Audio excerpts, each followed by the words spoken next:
Hello,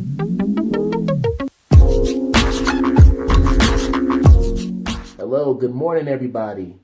This is Sarfo-Mensah back again with another Identity Talk video, and I've brought the whiteboard with me. So today I want to talk about assessments because in education, it's all about how to assess what students are learning or have learned throughout a particular lesson. And I want to talk about the two main types of assessments, which if you're someone who's already in education and has gone through teacher training, you're very familiar with these two terms: formative assessments and summative assessments. But at times, we have a difficult time making that distinction. So I wanted to take this opportunity to just break it down in the simplest of terms. So let's go into it. So let's start with formative assessments. The root word in formative is form. And this should help you remember what formative assessments are, because when a student is learning a new concept or any type of lesson, they're forming their knowledge base. So when you look at the term formative assessment, we're talking about assessments that show the progress a student is making towards mastering a lesson or concept. They're still forming their knowledge base around this particular concept. There's no finality to that process. They're still building their knowledge around it. That's why it's called a formative assessment. Now with a summative assessment, what's the root word in summative assessment? It's the word sum. Now as a math teacher, I know all about what sum is. Sum means total. Sum means combination, final.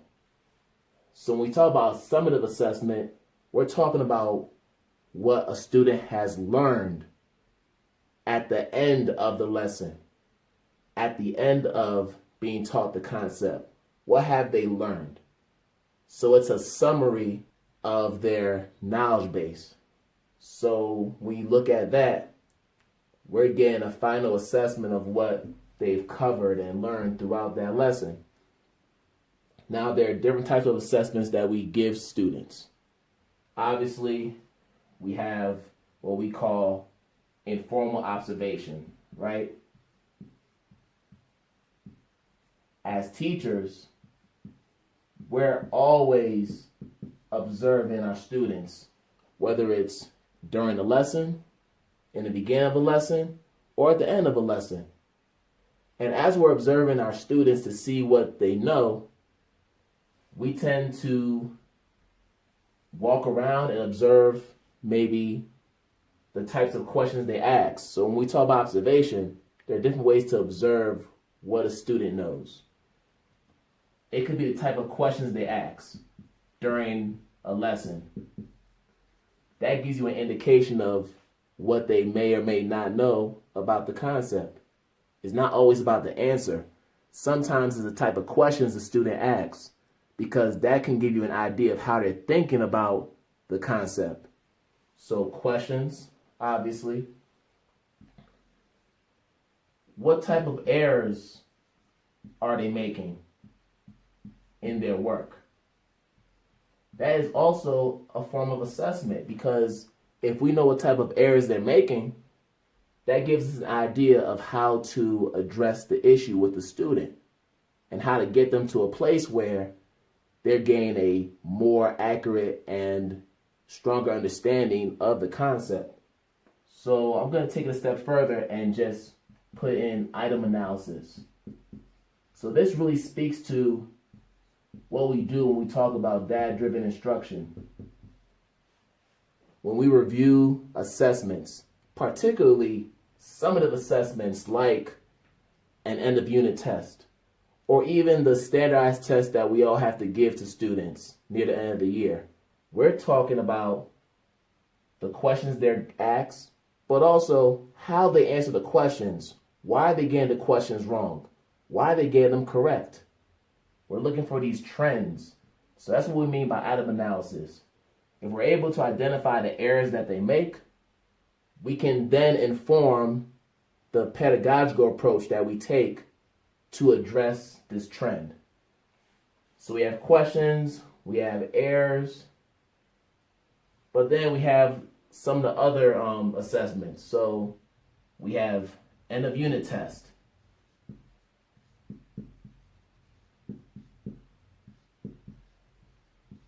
We also have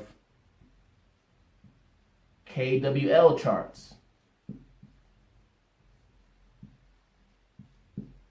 Now with the KWL chart, the K, which is what students know, the W, which is what they want to know, these would fall under the formative assessment category because they're still trying to build their knowledge base. They're still trying to develop what it is they want to know about this concept. But then we get to the L. The L actually is focused on the summative, because by the time you get to L, you're at the end of the lesson and you're now trying to assess what students have learned throughout the lesson. That's the summary of what they've learned. The L piece goes right into the summative category. So as you can see, there's no cookie-cutter approach to assessments. You can't just put one assessment in one category. There's a fluidity to it. There are certain assessments that can be categorized as formative as well as summative, depending on when you administer it throughout the lesson. Perfect example are projects. We love projects, right? For certain projects, they might serve as end of unit projects, which would fall under the summative category. But then there are projects that are given midway through a lesson or unit that could be considered formative. So with certain assessments, like a project, it all depends on when it's given. Is it at the end of the lesson or in the beginning? It all depends. We also have quizzes, which could fall either under the formative or summative assessment category. We also have other assessments such as homework. Homework, which is clearly formative. You have classwork assignments. You also have other activities that you can do to assess, such as four corners. And when we talk about four corners, this is basically a good activity to use when you're doing review for an upcoming summative assessment, like a benchmark or an end of unit test. Four corners is usually used for multiple choice questions, where the teacher may ask a question and then you have four choices, A, B, C, or D, for example. Each corner of your classroom will represent a particular choice. So if people say that A is the answer, they go to the corner of the classroom where all the A's are. If it's B, they go to another corner of the classroom. If it's C, they go to another corner, and so on. And then when they get into those corners, they then have to talk about what it is they believe in their answer. Why do they believe that A is the answer, B is the answer? Whatever they chose, they have to provide their argument for it. But there are a multitude of assessments that we give to students. But here's a main thing that we have to remember. When we talk about formative assessments, we're talking about the process of forming a child's knowledge base around a concept. So they're still learning in this stage when we talk about formative assessment. Summative assessment talks about the finality of the knowledge base, the total amount of knowledge they've gained throughout the lesson.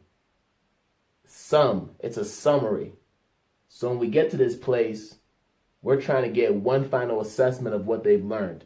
And that's where end of unit tests come in. That's where our state assessment tests come in.